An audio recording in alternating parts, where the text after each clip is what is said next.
This is Happiness Solved with America's happiness coach, Sandee Scarlatta.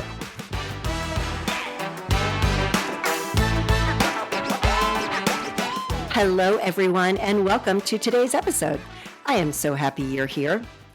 So before I introduce today's guest, I want to share with you my 5 tips to stop abandoning your goals.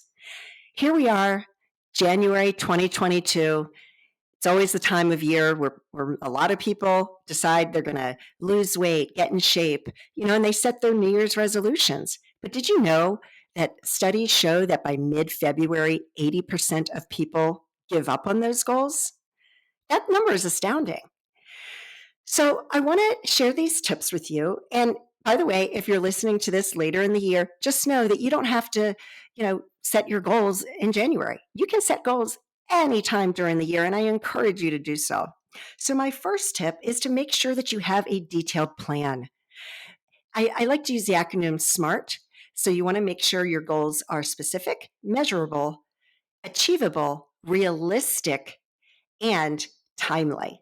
That is so, so important. So make sure you have that detailed plan. Second is get an accountability partner, especially if you are somebody that needs to be held accountable. Most of us do. We're all human. It's okay if you need to be held accountable.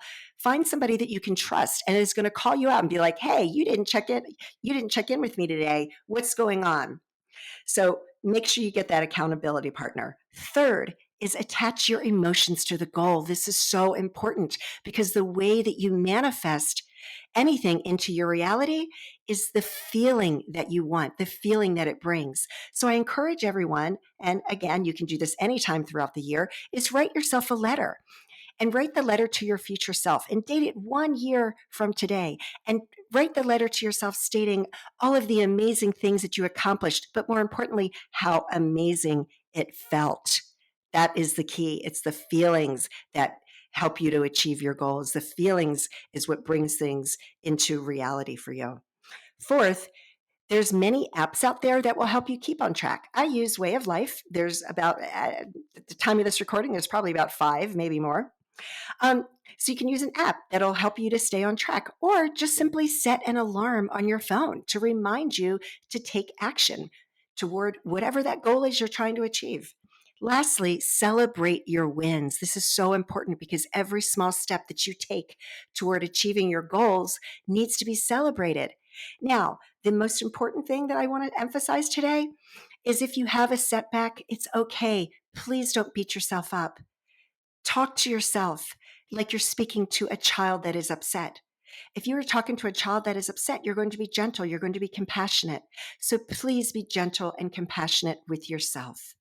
So thank you so much for listening. To learn more about me, go to my website at www.sandeescarlatta.com.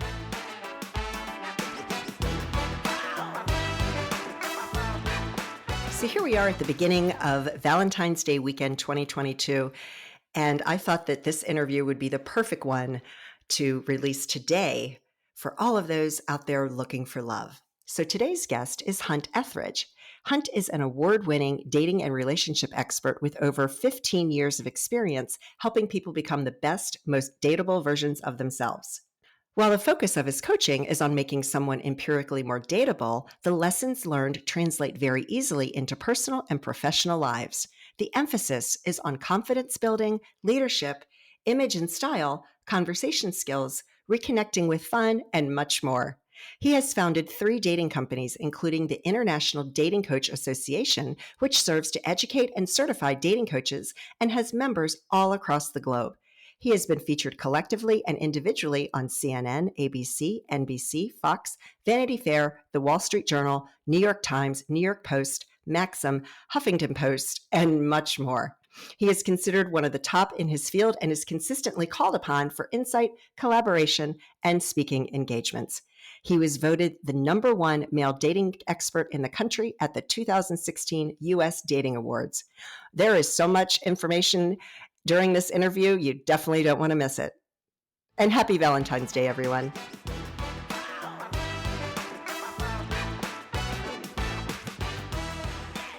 Hello, Hunt. How's it going today?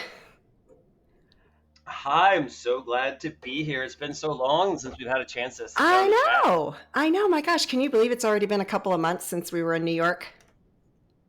I know things go by so quickly. I remember thinking when we were scheduling this, like December, wow, that's so far in advance. And then here we are, and things are going. And I was just so glad to re-see it again on my Yes, schedule. exactly. Well, thank you so much for being here. And I'm so excited to really dive into everything that you do because you're the first dating coach I've had on my show. Yay. There aren't that many of us around, so it's nice to be able to talk about it because it's something that I love and obviously I'm very passionate about, which is how we met talking about this with my business partner. So I'm excited to get Yeah. into it. So everybody has a story. I want to hear your story, every bit of it, all the juicy details. Like all starting from the dating coaching or like the whole all Well, yeah. So, encompassing what brought way you into to be a dating coach? Like, Sure. I actually got into it from my therapist. I was going to therapy about 17, 18 years ago for various and sundries, as we all should. yes, Um, and she said to me, the men that come in here are broken and I can fix them. But the thing that they want the most is to have a woman by their side, and I can't give them that. You know more about this than I've ever met, anybody I've ever met. You need to figure out a way to monetize this. And the minute you do, I'll refer all of my clients to you. So that was like three really big pats on the back from a female psychotherapist. So that's at least what started the research of, do I know more? Is this something that can be taught? Is it an art? Is it a science? Can it be broken down? How do you teach it? Et cetera, et cetera.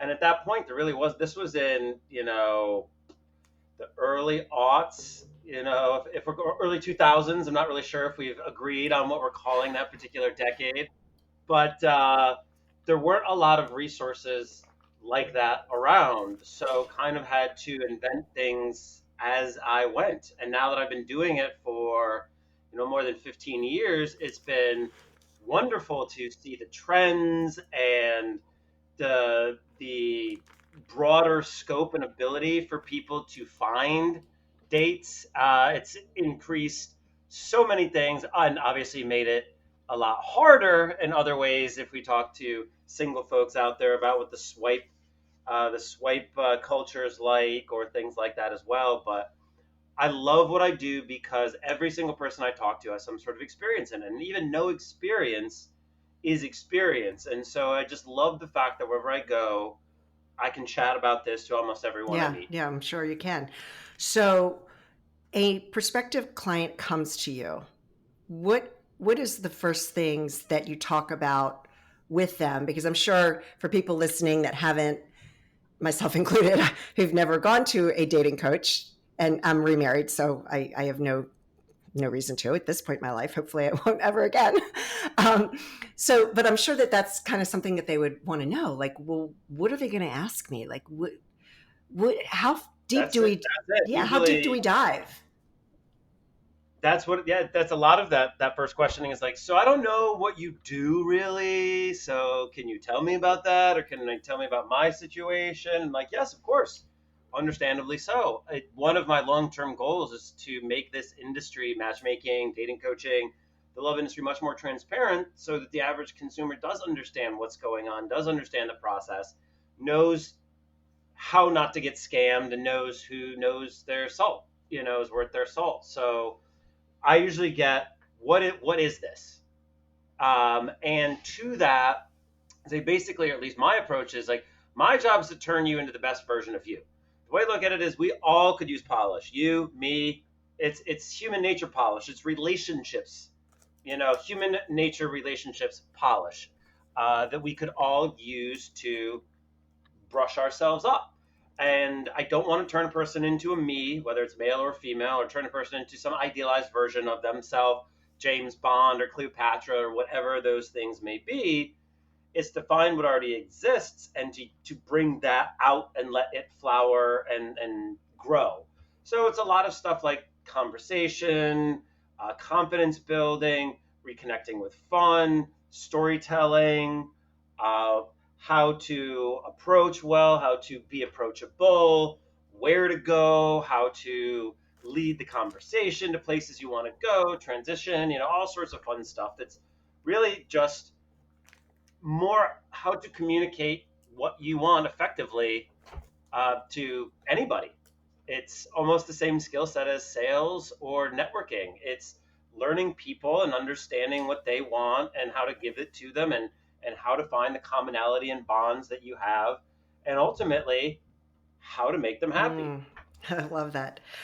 So you mentioned a lot of different skills that you can teach someone. And the one that kind of jumped out at me that I would think that most people would want to hear a little bit more about is, how can you be more approachable? Yeah, yeah, yes. So I keep coming back to the word fun, because I think, and that's the first thing I sit down with all of my clients. First, basically, one of the first things that we go over after we chit chat for a little bit is ask them, what is dating supposed to be? Not what is it, but what is it supposed to be?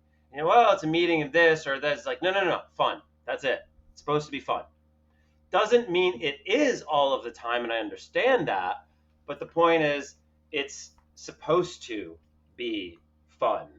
So the first thing is trying to get people into like that mental headspace where they're excited about this again, and they want to do this again and look at it as something fun to do, as opposed to a chore or a second job or things like that as well too.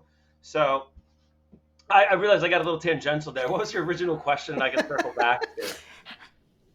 I get a lot of like, let me explain this why, and then I forget where I was How to be going. approachable? Yes, and so what I try to tell people, it is important to also go to places that you haven't been before and say yeses to things, but it's important to be where you are having fun or doing something that you find fun, because at that point, what happens to your body language? You open up, you get excited, your eyes sparkle, you get a little bit louder, your excitement energy comes up, and that's the best version of you. That's the person you want other people to see. And that's how, and if I see someone having fun, enjoying themselves, I am drawn to them. I want to know what's going on over there. I want to figure out how I can get in on that. The way I tell I tell my male clients, like, imagine if you walked into a house party and there was a guy telling a story and everybody in the party was clustered around that. Where would you want to go? He's like, well, I want to go see what he's saying. Yes. You want to go see what the guy is because he seems interesting, approachable, and something I want to find out more about. So I hear a lot of times, I looked over, I smiled, I nodded, I met his eyes. Those are nothing incorrect with that. That's a good thing to do, to let people know that you're available. But it's also important to remember how that person is viewing you. And if you are just by happenstance sitting in a corner with your girlfriends at a table, that doesn't, I can't read anything about that. So I'm not sure what I'm getting myself into. Not necessarily in a large scope, but I've got no data or stimuli or variables to go off of.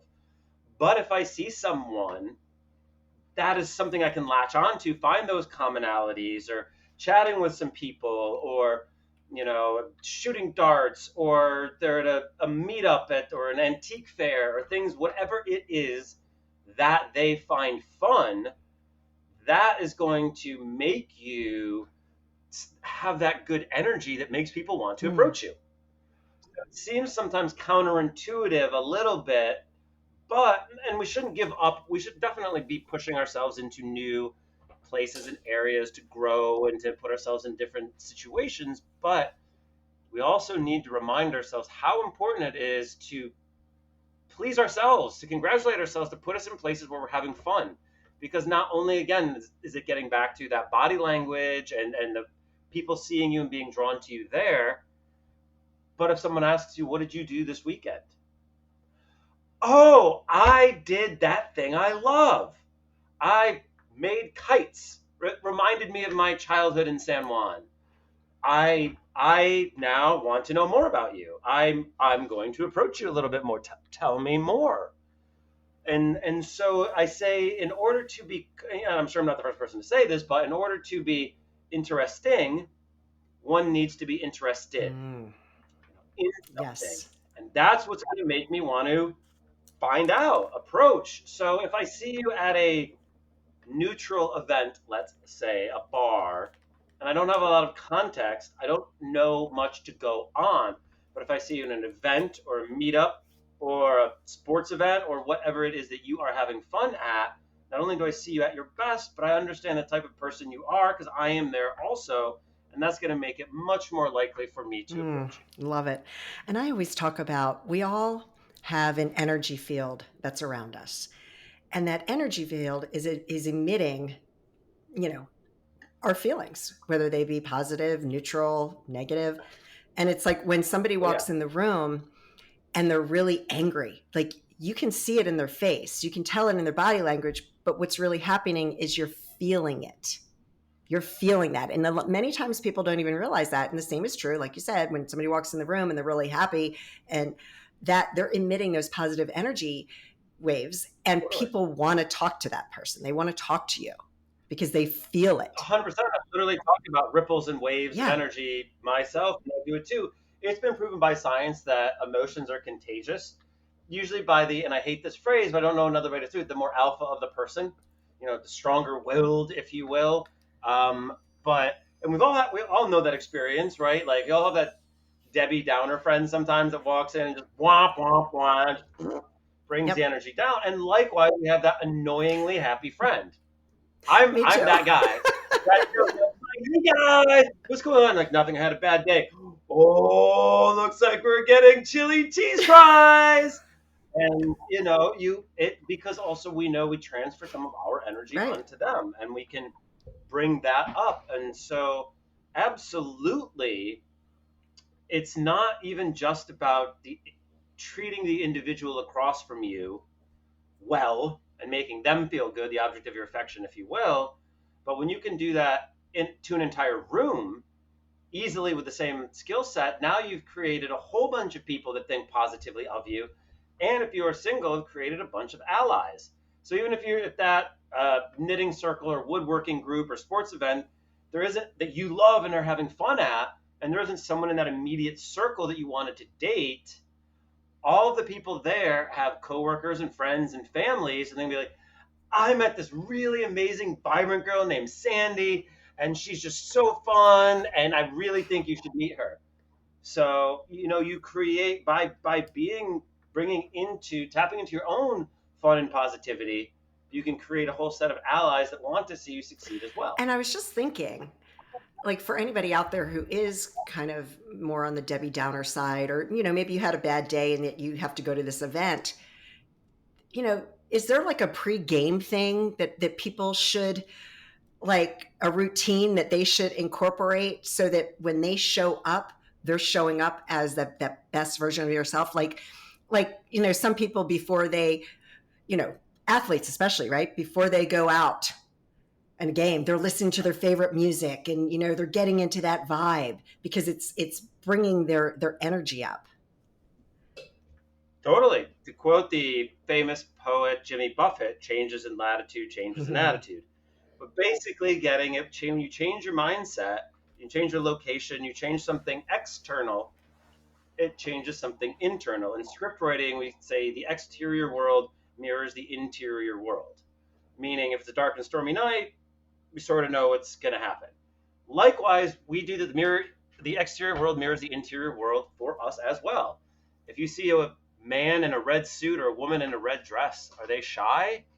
No, they're probably not shy at all. So our own outside world affects our inside world very much. And so, wow, yes, there are things you can do, like read a funny news story, in the day, so you're bringing something to the table. I also think that when you can change the external, makes it easier for you to make an internal change as well. And I get this a lot from being in New York City, and people go out on a date directly after work. It's hard to get in the right mindset after a day, and especially if you have to commute to see them. But there's a phrase I tell my ladies here in the city: men don't want to date a businesswoman, they want to date a woman that's in business. And it's just all about where the placement of that word comes into it. And I so I say you have a change of clothes at your office. Or I've had some dates where we've met at a store and we've both chosen our outfits that night and then changed Fun. into them. I once, for my wife, for I think it was I don't know which anniversary it was, which is gonna make me great, but it was like let's both wear white and meet at the restaurant. I'm like, yeah, that sounds fun. I showed up an hour early with no shirt because I didn't have a shirt, so I had to find a shirt in an hour downtown, and the pressure was on. And so it kind of adds that kind of fun extra layer to it. Yeah, no, I love that. So let's talk about body language because I learned years ago that, you know, when you're crossing your arms, it's like it's like putting on armor. Yeah, we go back to that exterior world mirrors the interior world a lot. We don't realize how much we telegraph through our body. It is much easier to make your words lie than your body lie. And so our body is much more connected to our emotions. And so, yes, when you see somebody with their arms crossed, that immediately is like, you know, don't talk to me, go away. I'm not Hunt just had his interested. middle finger up at me. Uh, Right, exactly. But it just might mean you're cold right. at the moment. But what it telegraphs is those same things. So we have to be conscious ourselves of what our body's saying. I used to remember walking down the street, going to meet a friend of mine at a bar. I was thinking about what type of whiskey I was going to order, and my face would get all crumpled up in a concentrated, concerned looking face, which I realized like looked like mean and cruel as I was walking down the street. And I was like, ooh, do I want O'Ban's or Macallan's? So I learned that I had to kind of consciously open my face a little bit more and connect to the real emotions. Because I actually wasn't, pissed off at that point, but I could easily say, I wonder what whiskey I have, with an open smiling face as that kind of concerned face. If we're unsure of our circumstances, it's a self hug, this crossed arms thing as well too. Also, physically where you're putting yourself in the situation. If you are in the back corner standing there, just no one's going to physically see you. So just where you even position your body. If you put yourself, we did the old thing by keg parties back in college, either put yourself by the keg or the bathroom, because then you get to meet Right. everybody. But these are all things, skill sets that you learn from all through your life, but that makes sense as well. So again, when there's one of the last studies I read was just about basically that it takes only about 10 milliseconds for people to form an opinion of another person, which is so quick, obviously. I mean, we do it naturally. When we look at a person across the room, we say, that person looks really cool, I'm going to talk to them. Well, the brain just did 100 calculations. Where are you? What time is it? Who are they talking to? What's going on? What are they eating? What are they drinking? What's their body language like? But your brain just did it so quickly, you're not even aware of that. So part of the training too that I teach is how to slow that down, how to recognize what we're seeing, how to understand what it means. So if you see somebody biting on their lip, that usually means that they're impatient. But it could be good impatient, it could be bad impatient. What are the other clues that we're looking at? And I've also had some autistic clients where social cues are very, very difficult for them to pick up on. So body language sort of goes out the window. So I almost have to create a flow chart for them if then. Like if somebody crosses their legs and turns away from you, that usually means that particular part of the conversation is over. If somebody looks you in the eyes for part of it and then turns away and looks away, that usually means the conversation is over. If somebody lightly touches you, that means you now have permission to gently reciprocate that as well too. So it's interesting working with people that are very good at it and with people that see it as a unique challenge as well. Yeah. We are going to take a quick break from today's interview because I am so excited to tell you about a new program that I've just rolled out. It includes 2 group coaching calls each month to help you create the lasting happiness you so desire. It's only a $50 a month investment in yourself, and you are worth it. So visit www.sandeescarlatta.com/courses to sign up. I hope you enjoy the rest of today's interview.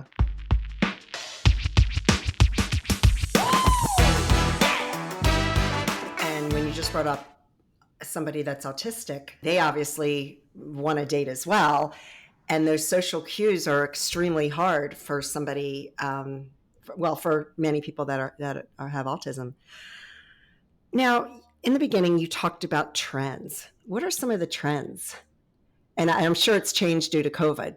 So what are some of the current trends in the dating world? Like starting where? Just, I don't know, like, are people really into dating apps, or like what's going on now in the dating world? All right, let's start early 2020. Early 2020 starts. Everybody's swiping. Everything's fine. I'm doing air quotes, fine. Everybody's trying to figure out why dating sucks. And a lot of women are being stressed out and feel that they're breadcrumbing and ghosting and backpocketing and pillowing. Okay, 1 second. What's breadcrumbing? Breadcrumbing is when you lead someone on just enough that they keep following the crumbs, but you don't actually give them the full loaf because you're not sure if you... Just for all the older listeners. Okay, go on. Yeah, these whole phrases come up because around this new style of dating. So, boom, COVID hits. Everything gets gone into lockdown. The only type of dates you can do, and I'm overgeneralizing depending on the country, the part of the country, and whether it's warm or cold, obviously had a huge effect on it, but all of a sudden the only dates you could do were Zoom dates.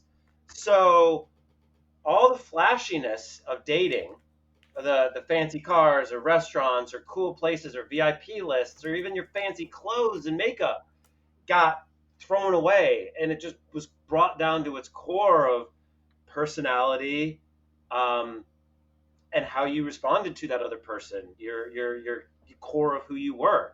And at the same time, people realize what they want more, whatever that thing is.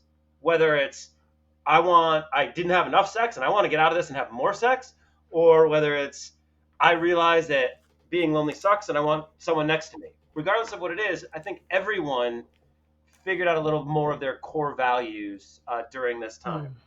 Then we came creeping into summer. And as I was doing, this is when Clubhouse came out, and we were talking in lots of rooms on there. And Dr. Helen Fisher, who used to be the executive director of the Kinsey Institute of Sexuality, I was listening to a talk by her saying that she sees us going back into more slow dating, Victorian dating. May I hold your hand? What are your safety precautions? May I kiss you? Both from influences of Me Too and safety during the pandemic times. Whereas I had my CEO friends that had dating apps telling me that like the amount of signups had tripled. People were spending ridiculous amounts of time on it. It was going to be a hot vax summer, and it was a bit of both, depending on, again, what you wanted.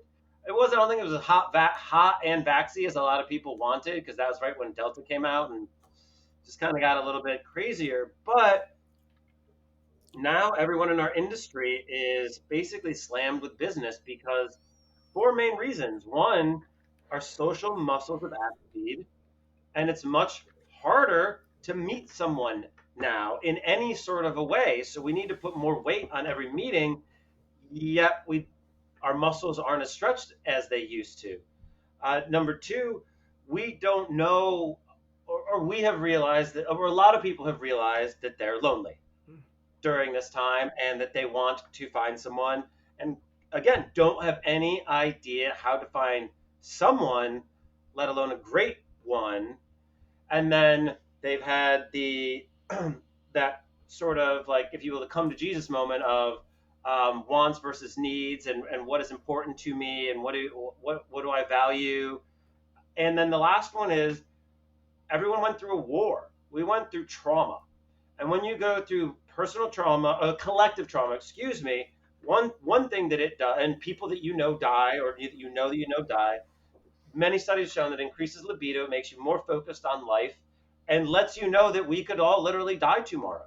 So the confluence of all of these factors have really impacted our industry, and that so many people now are taking a very active approach to trying to solve this problem. Because likewise, if during the pandemic, like a lot of us did, myself included, we gained weight and we wanted to not be at the weight that we were at, we sat down and we made a plan. Whatever that particular plan was for you, there was actionable things that needed to be done in order to get that. If you did nothing, nothing was going to change.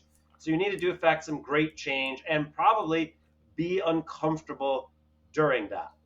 Yet a lot of times we don't translate that into our dating world as well too, and we think that it'll just happen.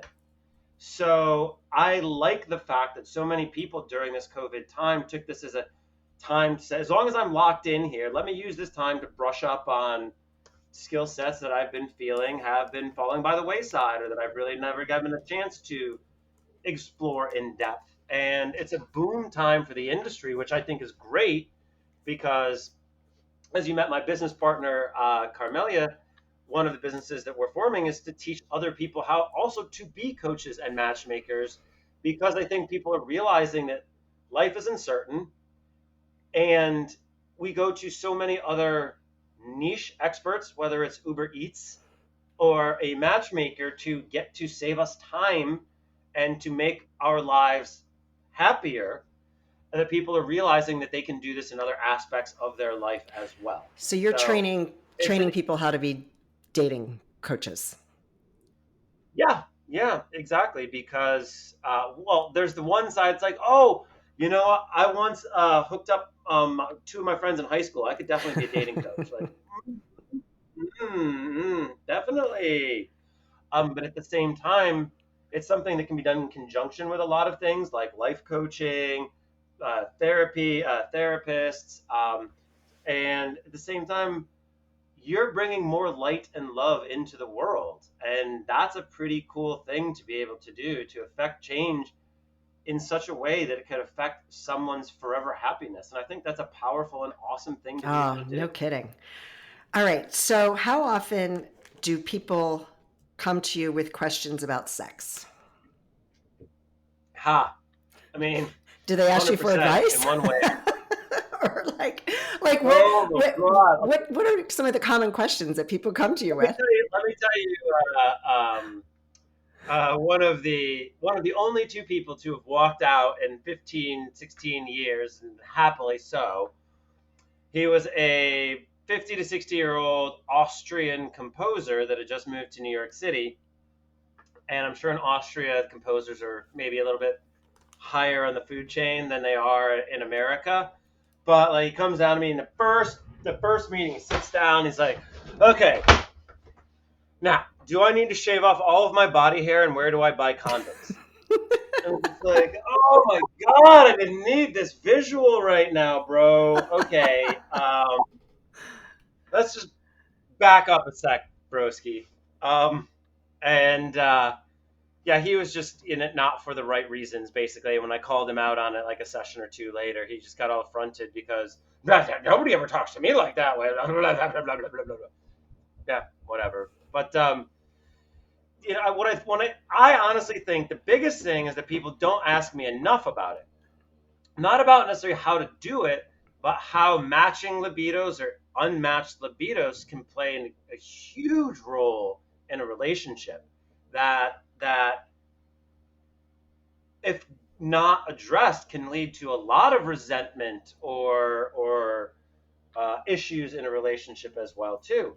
So it's extremely important to find someone that kind of matches you on that. But yeah, believe me, over the years, like, I would be happily surprised to hear a question that would throw me for a loop, or like that I haven't heard in some form or another. The one that I'm getting now a lot is, do you think an open relationship's a good idea? And to that, I say open relationships are for people that scored, that use that mallet at the circus and rang the bell on one relationships. And now they're looking for an interesting new challenge. They have succeeded at all of the things that a one-on-one relationship can take, because a poly relationship is going to bring in more than the sum of its parts in that. Whereas I think, like, sometimes marriage or kids comes in, they use it to try to fix an underlying problem that is only going to get exacerbated. And so, like, I have decent relationship skills. I would like to think I do not have the best, because I'm still an idiot sometimes, as we all are. I would be extremely cautious, even if everybody was on board about entering a third poly relationship, just because you're bringing new variable in and you just cannot predict that. So, I think people are thinking it's a cool new option, and it is, but it has to be for the right reasons, or at least know that, it's just going to implode at some point. Kidding. All right, let's talk about online dating apps.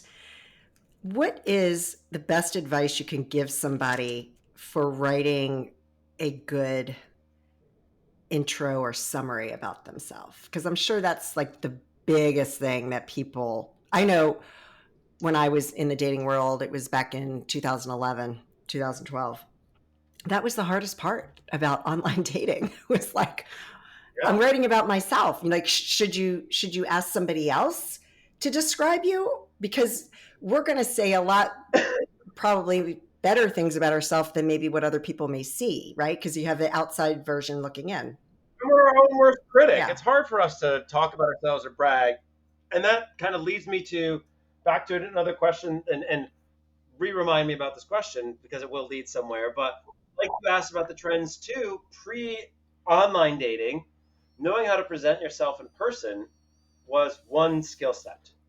Then online dating came out, and presenting yourself on paper, quote unquote, is a completely different skill set. And then COVID happens, and presenting yourself on Zoom is yet a third completely different skill set that people are just expected to pick up on and not understand how it removes things and can add things and make it there. So when it started coming to the online dating, it was very hard for a lot of people, because they've never had to express those thoughts. And you don't want it to sound like a resume, like a professional resume. Yes, and you don't.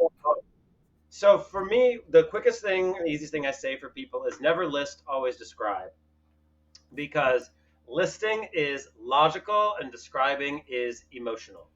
So instead of saying, I like, describe your perfect day. Instead of saying, these are all of the types of musics I listen to, say, let me tell you about my favorite concert.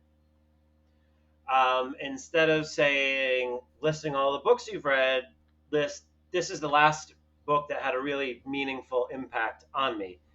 Because it's really usually not the list of the books that you read that are going to tell me the most, but what did you get out of them? What did you like? Did you receive any wisdom from them at all, or are they just ornaments to hang on your wall to look smart?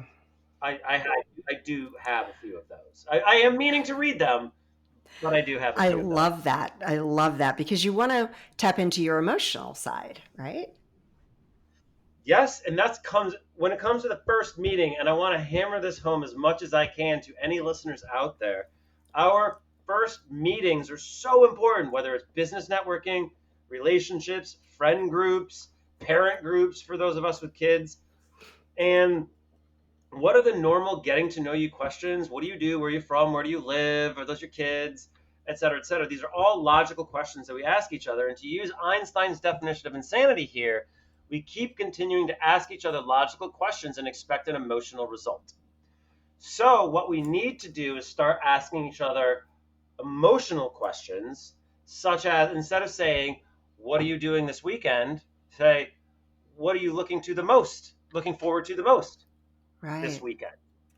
Oh, my friend and I are, we haven't caught up in a few years, so we've got a Zoom date that we're gonna meet. Okay, cool.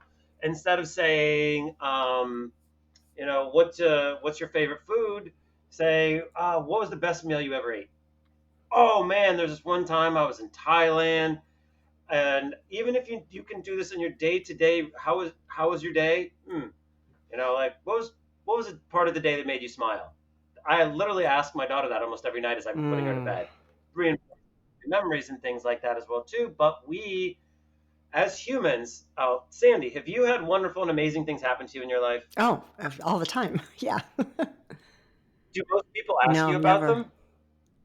No. So not only does the person sitting across from you feel probably that same way, but everybody in the entire room probably feels exactly that same way too. And when you can start to ask people stories that connects with their own positive emotions, then we go back to that making people feel good thing again. Like, compliments are needed and necessary and important at times, but they can come across as insincere or stock or inappropriate or what have you.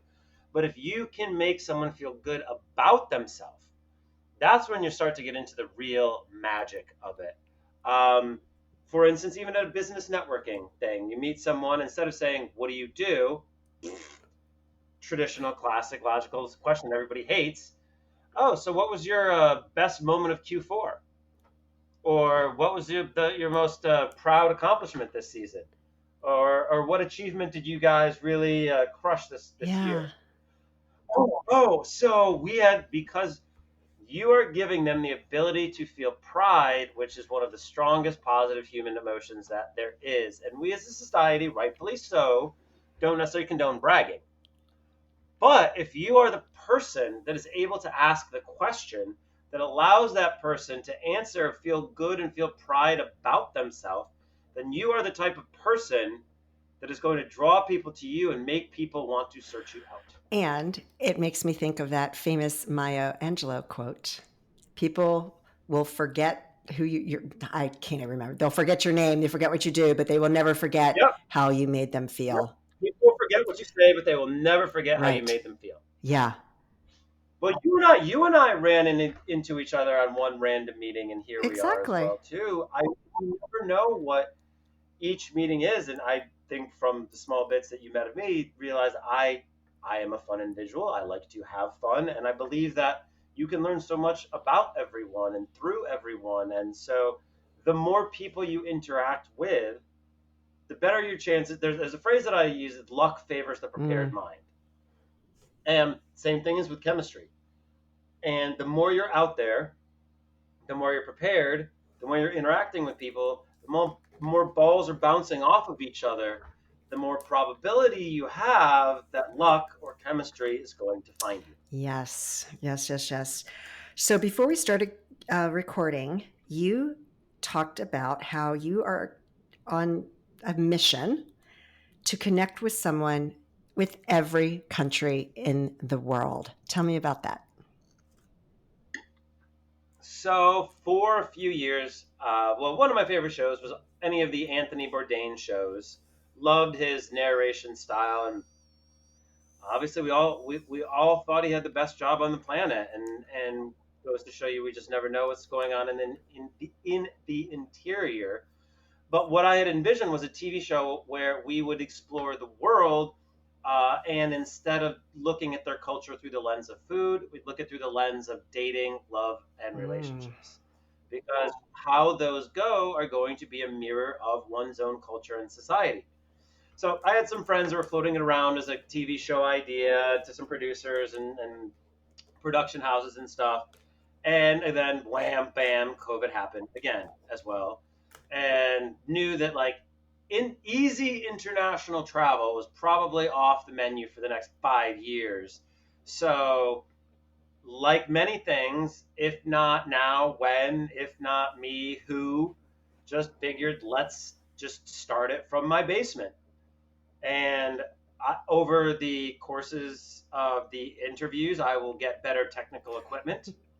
I will get the ability to visit places. I will get the ability to have a crew, have editors.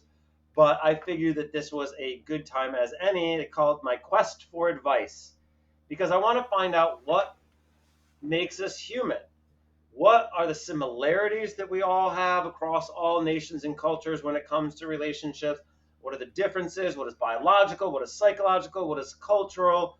What is sociological, anthropological? How do these all mix and make us who we are as humans, and reflect our relationships with the world and people in it? So, yeah, that's basically why I wanted to start it, and started it last year, and got to speak with Iceland, Ukraine, Azerbaijan, Nigeria, and one other one. And now we've got Sri Lanka, Indonesia, and India coming up soon. So my goal, there's approximately 200 countries on the planet.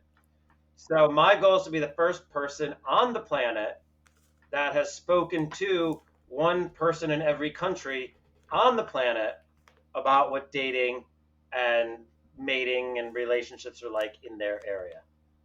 So you were starting to say, you were talking about how many places that how many places you've did. So just start it over as if you hadn't said anything. Yeah. Okay.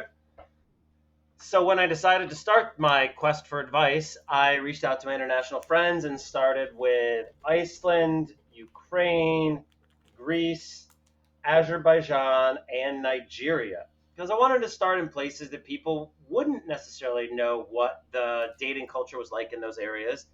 And coming up soon, we will have Indonesia, Sri Lanka, and India, with many more continuing. And there are about 200 countries, so it's going to take me many years to get through it. But the goal is, by the end of this, to have a crew and a TV show and be able to travel to the locations and look at the dating culture and watch it and talk to people about what it's like, and see things. Because Sandee, where did you grow up? The region? Annapolis, Maryland.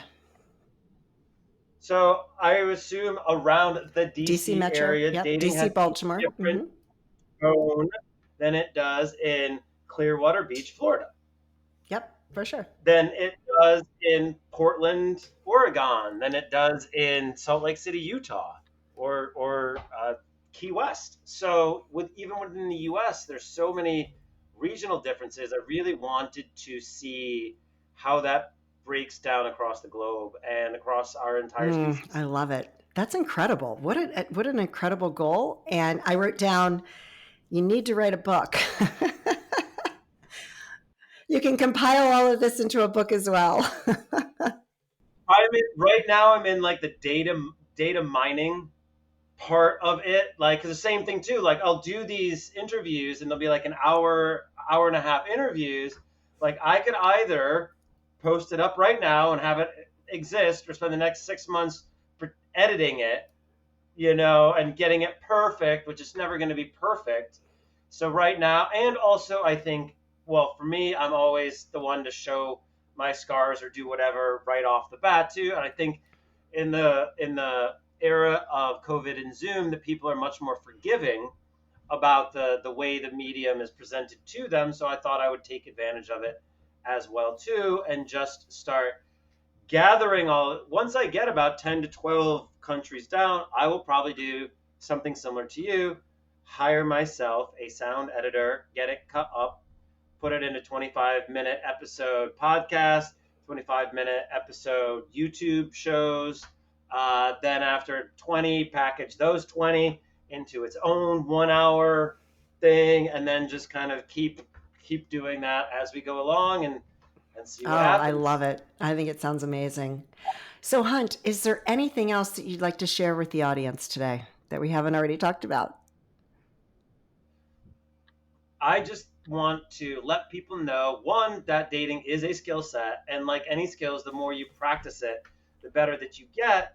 But at the same time, if you do nothing expecting someone to walk into your life, that's going to be a much lower percentage of something happening. So those people that take an active role, and that doesn't mean joining more apps. That means, what are you doing that is making you, if so I have a master's in marketing, and I say to my clients, whether you like it or not, you are a brand and you are competing against every other brand that is out there. What is your competitive advantage? What have you? We are all lacking something, if you will, in our brand, and we are all have good aspects of our brand. If you think you are lacking in one aspect of your brand, I'm too short, then you should add to your brand in another way.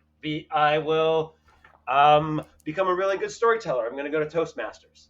Or so when you can keep adding to who you are, bringing more, becoming more interesting, that mental switch is usually the first biggest switch, because the goal, if you put the goal, something that you reach for, strive for, is above you, if you put them as another man, another woman, relationship, you're putting that on a pedestal unconsciously.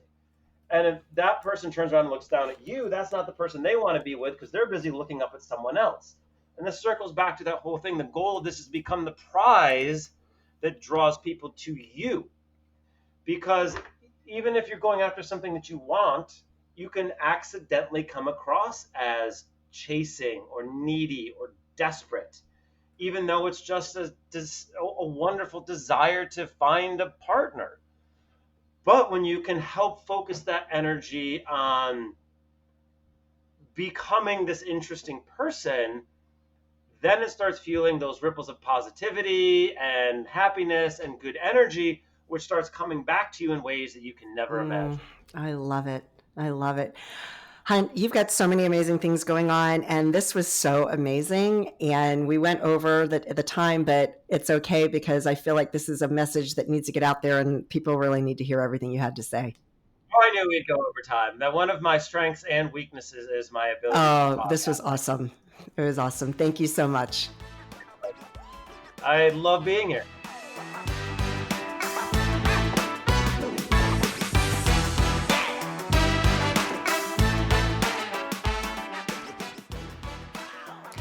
So, was that a great interview or what? I mean, gosh forbid I ever have to go out and get back into the dating world. I know who I'm going to call, that's for sure.